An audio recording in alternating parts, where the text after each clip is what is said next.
Hello everybody and welcome to another edition of Studio B on the Road. I'm John Arnold. Okay, here's the scenario. You're driving down the street when all of a sudden you see flashing red lights in your rearview mirror. And they're for you. You've just been pulled over by the police. Well, the vehicle we have for you this week certainly could have performed that task, but would have done so almost 60 years ago. And with me here today is Ross Kindestin, the owner of this beautiful 1939 Ford Highway Patrol car, and he's going to tell us a little about it. Ross, thank you so much for allowing me to interview you about this beautiful car. My pleasure, John. First of all, let's get right into it. What kind of car is this? This is a 1939 Ford two-door Standard.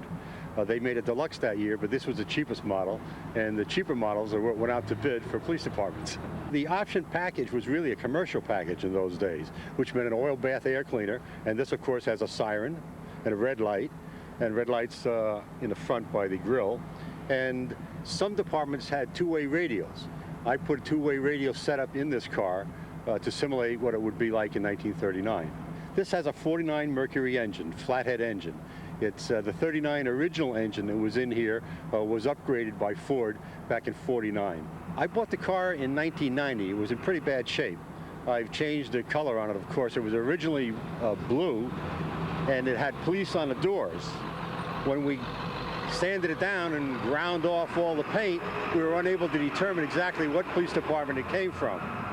It had been painted green since then anyway, but we took it right down to bare metal in, I think I had it done in '92. A friend of mine owns a body shop out in Piermont, and he went on vacation, and he said, if you want to fix your car and watch my shop for me, you can do it right in my shop. So I was a full week sanding it down. I sandblasted the car right down to bare metal. We took the fenders off. I took the doors, the hood, the windshield, every piece of chrome. And I primed it with epoxy primer. It was all ready when he came back from vacation. And then he said, I asked him if he would paint it. He said, no, I can't paint it now. You have to sand that down again. It was 2 more weeks. It was probably 2 months getting the car ready before he'd paint it. And finally I told him, listen, I'm just fed up, just paint the thing, because he was a perfectionist over there in the village. Now, obviously, you've put a lot of heartache, time, energy, money, effort into this vehicle. Let me ask you one thing. Is this vehicle for sale? No way. But as we're talking about for sale, you're not trying to bribe me, because, you know, we have a warrant for you. Wait, hold on. In fact, you're coming with me. This warrant is an old warrant. I don't know what this is about, folks. And in the car you're going. Hey, what's going on? All right. No buying the car, in you go. All right, reporting for Studio B on the Road, this is John Arnold.